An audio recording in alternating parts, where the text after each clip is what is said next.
चंद्रशेखर जी जिस तरह का बयान रामचरितमानस के लिए दे रहे हैं, उससे ज़्यादा शर्मनाक किसी पढ़े लिखे व्यक्ति के द्वारा कोई बात हो ही नहीं सकती है।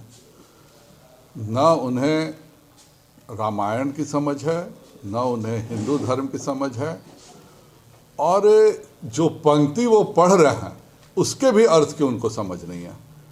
एक तो उनको इतना भी दिमाग नहीं है कि रामायण के रचयिता महर्षि वाल्मीकि थे, और महर्षि वाल्मीकि किस समाज के थे मुझे बताने की आवश्यकता नहीं है। और जब सीता माँ को वनवास हुआ तो वो महर्षि वाल्मीकि के ही आश्रम में रहीं, और लव कुश के गुरु महर्षि वाल्मीकि थे। और रामायण के महाभारत के रचयिता महर्षि व्यास थे। वह भी किस जाति के थे मुझे कहना अभी उचित नहीं समझता हूँ, क्योंकि महर्षियों की कोई जाति नहीं होती है। लेकिन जिस प्रकार का बयान दिया और जिस प्रसंग को उन्होंने कहा, वह भी बताता है कि चंद्रशेखर जी को अभी किसी मंदिर में जाके रामचरितमानस का पाठ अच्छे से पढ़ना चाहिए, क्योंकि जिस चौपाई को उन्होंने उठाया है वह चौपाई एक कौवा गरुड़ को बता रहा है। और वह जो चौपाई उन्होंने कहा है वह है कि हरि कहूँ हरि सेवक गुरु कहूँ, सुन खगनाथ हृदय मम देहु, अधम जाति में विद्या पाएँ, भवों यथा अहि दूध पियाएँ। और इसके बाद की जो चौपाई है वह है मानि कुटिल कुभाग्य कुजाति, गुरु कर द्रोह न करूँ दिनु राति, अति दयाल गुरु स्वल्प न क्रोधा, पुनि पुनि मोहि सुखाव सुबोधा। अर्थात कि मैं गुरु की बात समझ नहीं पाया, और यह मैं जो कौवा की जाति में जन्म लिया हूँ इसलिए मैं इसको समझ नहीं पाया, और मेरे गुरु ने कभी मुझ पर क्रोध नहीं किया, गुरु ने हमेशा अच्छी शिक्षा दी। तो एक तो यहाँ अच्छे शिक्षा की भी बात हो रही है, पर उस बात को शिक्षा मंत्री बिल्कुल भूल गए कि गुरु ने सदैव उस काग को अच्छी शिक्षा देने का प्रयास किया।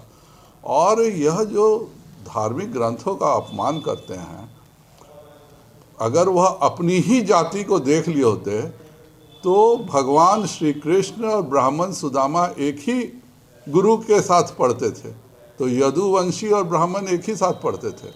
अगर वह रामायण में भी देख लिए होते तो गुरु के आश्रम में भगवान राम और निषाद राज एक ही गुरु से पढ़ते थे, तो न निषाद में था, न यदु में था, वंश में था, न ब्राह्मण में भेद था, न क्षत्रिय में भेद था। और इस तरह की बातों को आज रामचरितमानस को इस तरह से करना, मेरा सीधा अनुरोध है नीतीश कुमार जी से कि इस तरह के मंत्री को बर्खास्त करें। अगर उनमें इतनी हिम्मत होती, इन लोगों की आदतन विद्रोही सभा हो गया, अगर ये किसी दूसरे धर्म के बारे में कर रहे होते तो अभी तक यहाँ पर क्या हो रहा होता, नीतीश कुमार भी उनको हटा चुके होते, और 6 इंच छोटा होने का नारा पूरे हिंदुस्तान में लग रहा होता। लेकिन हिंदुओं की धार्मिक जो सहनशीलता है उसको चंद्रशेखर जी कमजोरी नहीं समझें। चंद्रशेखर जी को अपना वक्तव्य और अपनी गलती को माफ़ी मांग के पश्चाताप करना चाहिए। एक व्यक्ति के मुख से रामचरितमानस के एक तो प्रसंग से भी अलग, और जिस तरह के उन्होंने बात कही है, पूरे दुनिया में जब भी ज्ञान की बात होती है तो रामचरितमानस पढ़ा जाता है। और अगर वह भगवान कृष्ण का ही जीवन पढ़ लिए होते तो खुद भगवान कृष्ण ने भागवत गीता में कहा है 18वें अध्याय में कि मैंने कर्म के हिसाब से वर्ण बनाए हैं, और कर्म और बुद्धि के हिसाब से वर्ण बनाए हैं। तो भगवत गीता के ऊपर दुनिया का कोई ग्रंथ हिंदू समाज में नहीं रखता है। और अगर वह वेद भी पढ़े होते तो वेद की रचना में सभी जातियों का और महिलाओं तक का योगदान है।